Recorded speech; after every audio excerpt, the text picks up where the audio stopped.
harmaadha. Kaanseriin harmaa maali? Wantoonni kaanserii harmaaf nama saaxilan maadha? Mallattooleen kaanserii harmaa maali? Akkamiin kaanserii harmaarraa of eeguun danda'ama?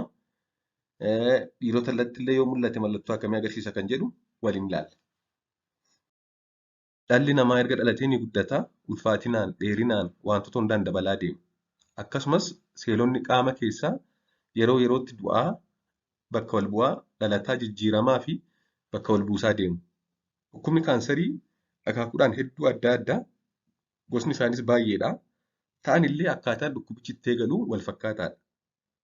Sunis yoo nama qabatu seelonni qaamaa yoo tokko du'e tokko bakka bu'aa kan deemu haala wal madaadhaadhaan dhiisee seelii haaraan uumamaa deemu to'annoo ol garmalee baay'ata. Seeliin lakkoofsaan hedduu to'annoo dandeettii qaamaa alaa ta'etu uumamaa deema jechuudha. Haaluma kanaan gara kaanseriitti jijjiirama. Kaanseriin harmaas tartiibuma kana hordofuun nama qabata.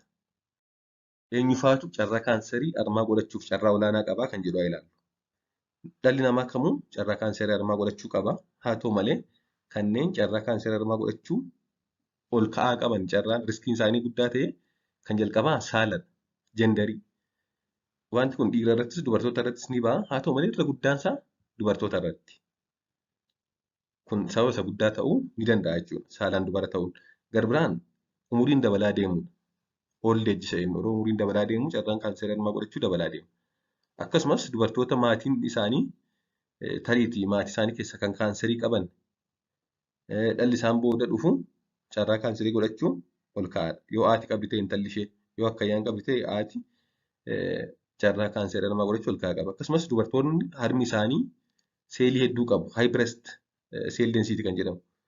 Dubartoonni harmi isaanii seelota hedduu qabu kanaaf saaxilamoodha. Akkasumas dubartoonni otoo hin heerumiin yookaan hin dahin hafan carraa kaanserii harmaa godhachuu olaanaa qabu. Fakkeenyaaf yoo surma hin dahin hafte, ulfa jalqabaa umurii 30 olitti yoo godhatte, akkuma umuriin isaanii otoo hin dahin dabalaa deemu carraan kaanserii harmaa godhachuu dabalaa deema. Garbiraan carariidha. Cararii yaalaaf kennamullee rakkoo kanaaf saaxiluu danda'a. Kanneen akka CT skaanis ta'e carariin adda addaa kan yaalaaf kennaman kanaaf saaxiluu danda'u. Akkasumas tamboo xuuxuu, alkoolii haga eeyyamamuu ol dhuguun illee risk faakteriidha. Mallattooleen kaanserii harmaa kanneen gurguddoon kan jalqabaa haphina gogaa fi jiguu harmaadha. Akkasumas harmi isaanii dhooqinsa yookaan gadi dhooqqachuu harmaa. Akkasumas harmi bifa isaa jijjiirrachuu. Gogaan harmarra jiru bifa isaa jijjiirrachuu. Fiixee harmaarraa waan akka dhangala'aa akkasumas kan dhiiga fa'aa qabu ta'uu danda'a mul'achuu. Naannoo fiixee harmaatti gogaan irraa ka'uu akkasumas sararri dhiigaa yookaan ujummoon dhiigaa kan harmarra jiru furdachuu fi boodarra dhukkubbiin illee itti dhaga'amuu danda'a. Akkasumas wanti jajjabaataa yeroo qaban fiil gochuu danda'u jechuudha. Qabxiin biroon akkamiin of eeggachuu dandeenya kan jedhu dubartoonni akkamiin of eeggachuu danda'u. Akka qorannoon ibsutti kaanseriin persentaa 30-50 du'a haadholiif sababa ta'e ittifamuu ni danda'a jedha. Akka qorannoon ibsutti persentaa 30-50 du'a kaanserii harmaan dhufu ittisuu ni danda'ama. Kunis ta'uu kan danda'u rakkoolee kanaaf nama saaxilanii fi ittisuun danda'amu kan kanaaf nama saaxilan akkasumas kan ittisuun danda'amu irraa bilisa ta'uudha.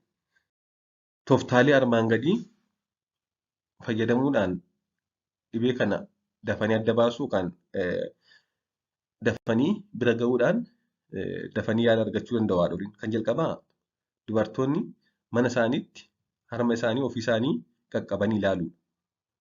Akkasumas jijjiiramuu bifa gogaa qalbeeffachuu. Breast self examination jedhamanni kun. Harma isaanii qaqqabanii ilaaluu akkasumas gogaa harma isaanii yeroo yerootti ilaaluu. Kunis egaa yeroon umuriin isaanii waggaa 20 ol ta'u.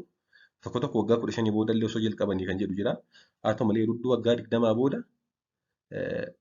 harma isaanii qaqqabanii ilaaluudha. Akkasumas immoo gogaa harma isaanii irra jiru of ilaallee fuuldura dhaabatanii ilaalanii jijjiiramuu isaa adda baasuu danda'u qabu.